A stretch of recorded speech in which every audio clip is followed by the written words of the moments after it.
Aujourd'hui, je te partage une séquence de 10 mouvements de conditionnement physique des bras. C'est une séquence d'exercices que j'ai conçue il y a longtemps. Si tu commences la calisthénie, c'est-à-dire le conditionnement physique au poids du corps, je pense que ce sont les meilleurs exercices que tu peux pratiquer pour débuter.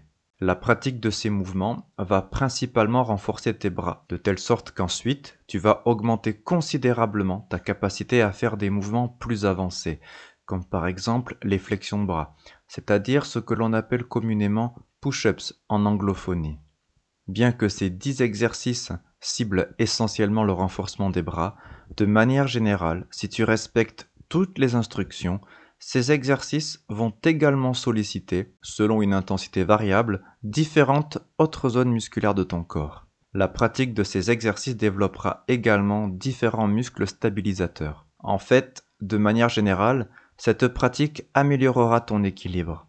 Les 5 derniers exercices vont particulièrement renforcer tes poignets, mais la réduction de la surface d'appui augmentera considérablement le développement des muscles stabilisateurs requis, surtout dans les 2 derniers exercices. Ne sois pas pressé d'essayer de faire des push-ups, des variations de push-ups ou tout autre exercice et ses variations.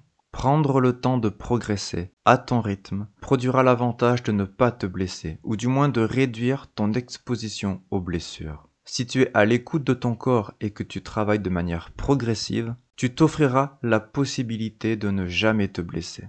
Pour réussir à progresser, sans jamais vivre l'inconfort qu'est une blessure et tous les inconvénients secondaires auxquels cela peut éventuellement t'exposer au fil du temps, il est impératif d'écouter ton corps et de progresser tranquillement, étape par étape, afin de t'assurer que tu pourras évoluer dans la pratique au fil des exercices, en faisant de réels progrès, et ce, sans jamais te blesser.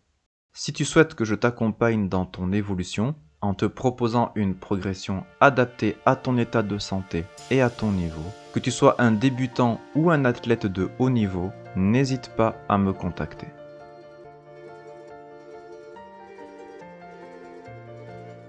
Passons maintenant aux exercices.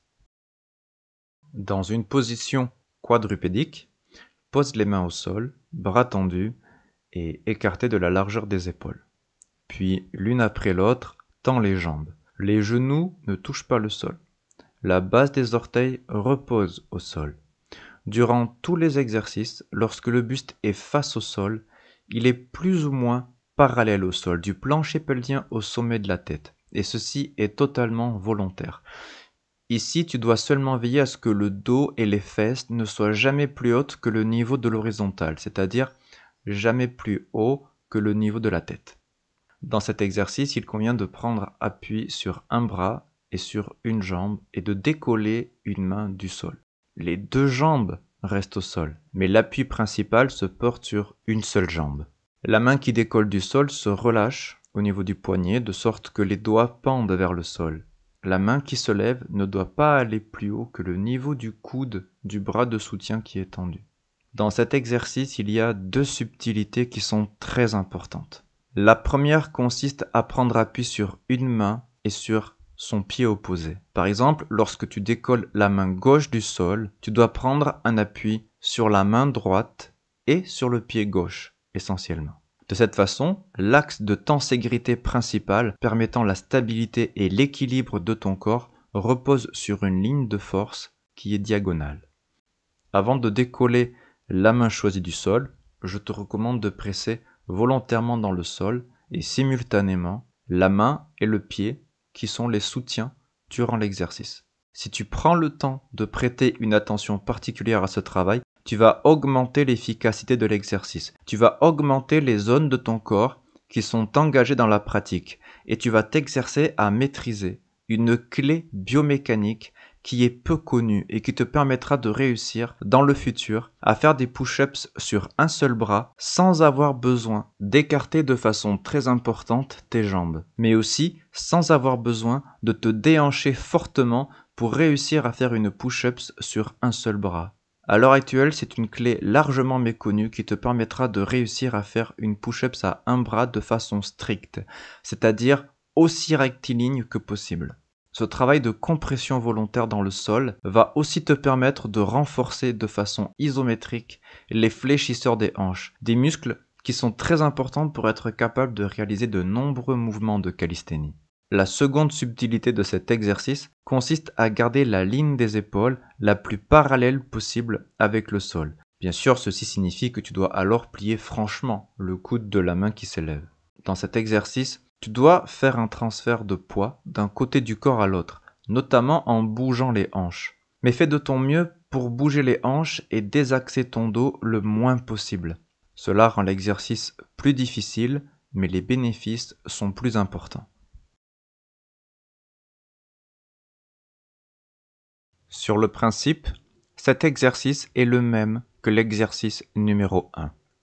La différence avec l'exercice numéro 1 est seulement que dans cet exercice, l'épaule accompagne la levée de la main. Par conséquent, la ligne des épaules oscille constamment, c'est-à-dire qu'elle ne reste pas parallèle au sol tout au long de l'exercice.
Cet exercice est le même que l'exercice numéro 2. La différence avec l'exercice numéro 2, c'est seulement que dans cet exercice, la ligne des épaules oscille un peu plus et la main qui s'élève se lève entre le niveau du biceps et de l'épaule du bras de soutien qui est tendu.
Cet exercice est basé sur le même principe que l'exercice numéro 3. Il y a cependant plusieurs différences majeures. La main monte au niveau de l'épaule, puis se dirige vers le ciel. La main qui est vers le ciel a deux caractéristiques. La première est que les doigts de la main pointent vers le ciel. La seconde est que la paume de la main est tournée dans la direction des pieds. Dans cet exercice, ta tête tourne sur elle-même pour suivre du regard la main qui s'élève. Et en fin de mouvement, ton regard se porte sur la main qui est dirigée vers le ciel. En fin de mouvement, tu dois essayer de faire en sorte à ce que les deux mains et les deux épaules soient alignées. Le buste effectue donc une rotation sur lui-même au cours du mouvement. Veille à accompagner cette rotation par une rotation adéquate des pieds.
Cet exercice est le même que l'exercice numéro 4.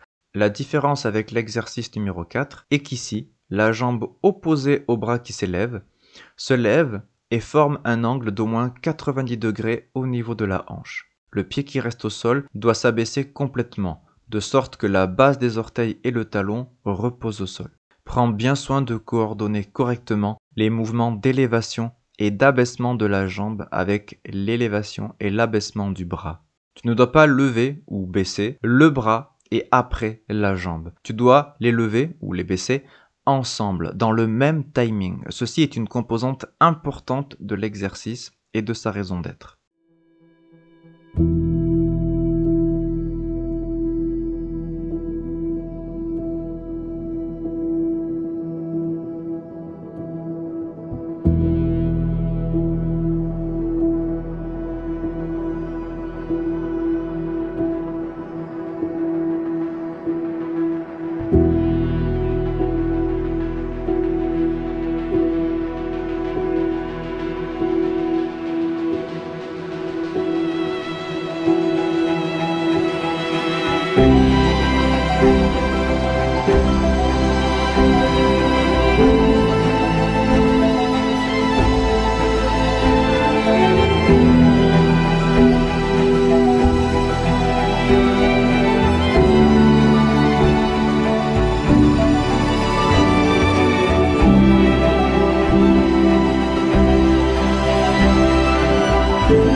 Les exercices 6, 7, 8, 9 et 10 sont exactement les mêmes que les exercices 1, 2, 3, 4 et 5, à la seule différence qu'ils se réalisent tous sur les points.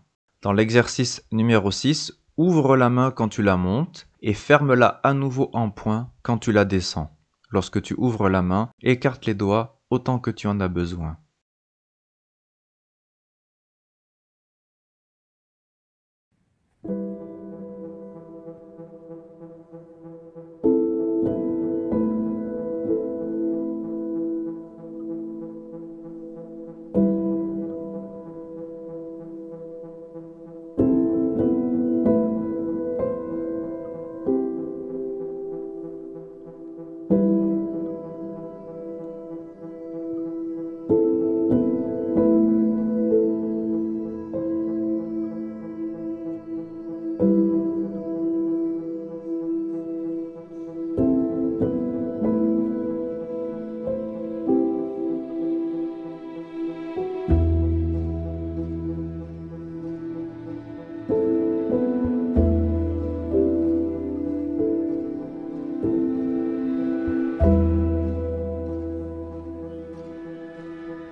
Je n'ai pas filmé l'exercice numéro 8. Il n'y a rien de particulier à voir. N'oublie pas de pratiquer cet exercice pour autant. Il s'agit du même exercice que le numéro 7, à la seule différence qu'ici, tu dois lever la main entre le niveau du biceps et de l'épaule, comme dans l'exercice numéro 3, sauf qu'ici tu es en appui sur les poings.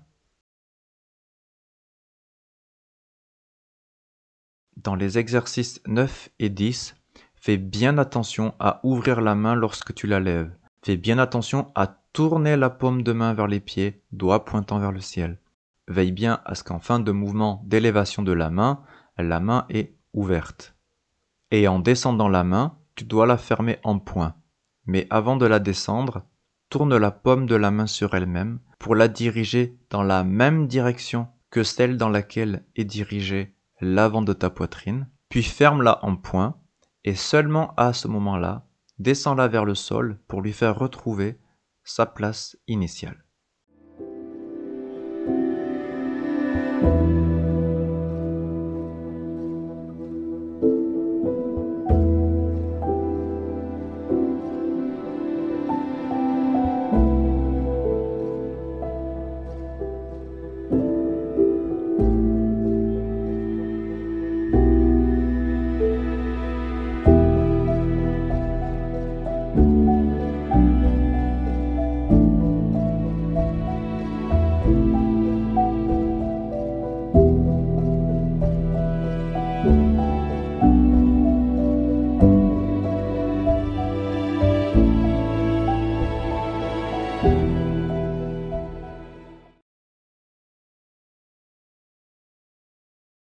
À propos de la respiration, je te laisse trouver celle qui te convient le mieux. Il y a plusieurs façons possibles de respirer, des façons différentes selon les exercices. La façon de respirer est importante, donc si tu veux avoir des indications précises à ce sujet, n'hésite pas à me contacter.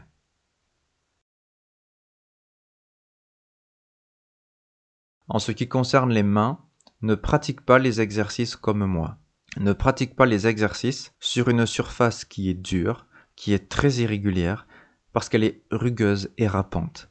Utilise toujours un tapis qui est confortable et parfaitement lisse. En tout cas, un support agréable et régulier pour placer tes mains sur celui-ci, afin de ne pas te blesser les mains, que ce soit sur la face interne des mains ou sur la face externe des mains. Tant que tu n'as pas étudié et maîtrisé la technique de Qigong qui s'appelle le temple de diamant, tu risques très fortement de t'abîmer les mains en t'écorchant et en t'ouvrant la peau des mains. Il existe un niveau de pratique plus avancé pour pratiquer les exercices sur les poings, mais je n'enseigne ce niveau de pratique qu'aux étudiants qui ont pratiqué pendant au moins 4 mois à 1 an le niveau 1 de la technique de Qigong qui s'appelle le temple de diamant. Veille bien également à ne pas glisser. Privilégie soit le fait d'être pieds nus, soit le fait de vêtir des chaussures ayant une bonne adhérence au sol.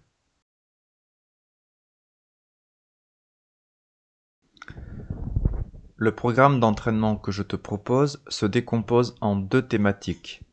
La thématique numéro 1 concerne le développement de la force. Elle se compose de 3 paliers. Le palier numéro 1 est atteint lorsque tu réalises 10 séries de 10 répétitions. Le palier numéro 2 est atteint lorsque tu réalises 10 séries de 20 répétitions. Et le palier numéro 3 est atteint lorsque tu réalises 10 séries de 30 répétitions. La thématique numéro 2 concerne le développement de l'endurance de force. Le palier numéro 1 est atteint lorsque tu réussis à faire une série unique de 48 répétitions par exercice.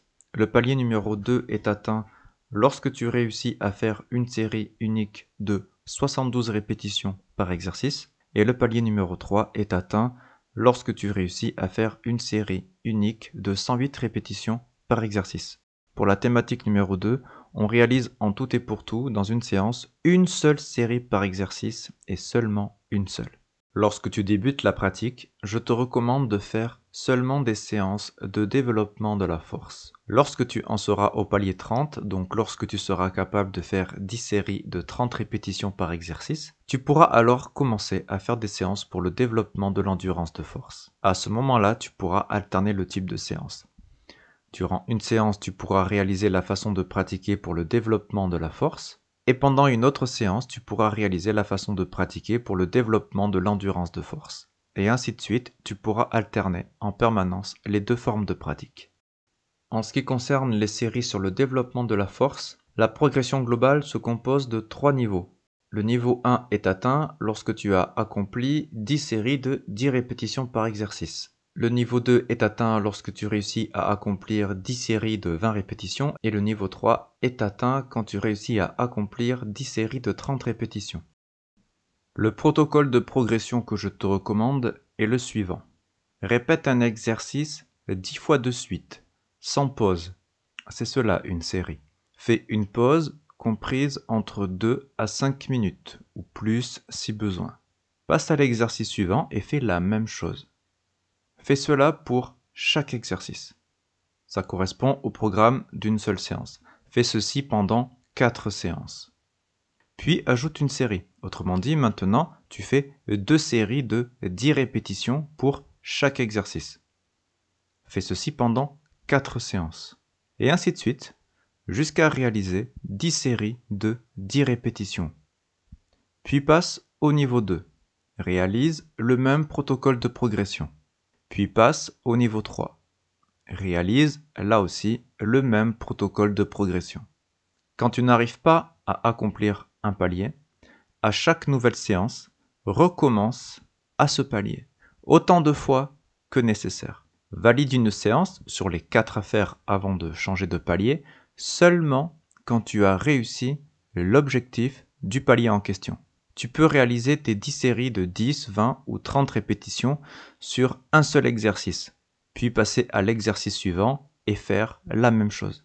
Mais je te recommande de réaliser la première série de chaque exercice de la séquence, un exercice après l'autre. Et quand tu as fini, fais la seconde série de chaque exercice, et ainsi de suite, jusqu'à la 10e série. Vis-à-vis de ta progression globale dans les séries de développement de l'endurance de force, réalise ce mode de pratique seulement quand tu es capable de faire 10 séries de 30 répétitions pour chaque exercice dans le mode de pratique développement de la force. Choisis d'évoluer par 2 ou 3 répétitions, comme tu préfères, mais pas plus. Progresse de 2 répétitions en 2 répétitions ou de 3 répétitions en 3 répétitions et franchis ainsi tous les paliers, étape par étape. Commence par pratiquer 2 répétitions de chaque exercice, ou 3. Entre chaque exercice, réalise une pause qui est d'une durée suffisante pour que tu te sentes en capacité de faire une nouvelle série. Dans l'idéal, tu dois te sentir aussi en forme que si tu n'en avais fait aucune. Si pour cela, il te faut laisser plusieurs heures entre chaque série au point de les étaler sur une journée entière ou même sur plusieurs jours, eh bien fais-le, c'est totalement correct. Toutes les 4 séances augmentent de 2 ou 3 répétitions selon la forme de progression que tu as choisie. Comment compter les répétitions? Eh bien, quand tu as élevé le bras gauche puis le bras droit, cela correspond à une seule répétition de l'exercice. Et ceci est valable pour tous les exercices de la séquence.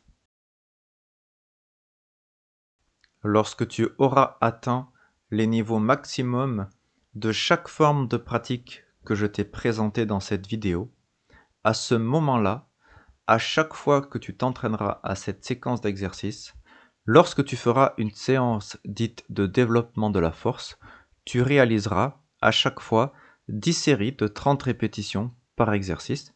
Et quand tu feras une séance dite de développement de l'endurance de force, tu réaliseras à chaque fois une série unique pour chaque exercice de 108 répétitions d'affilée.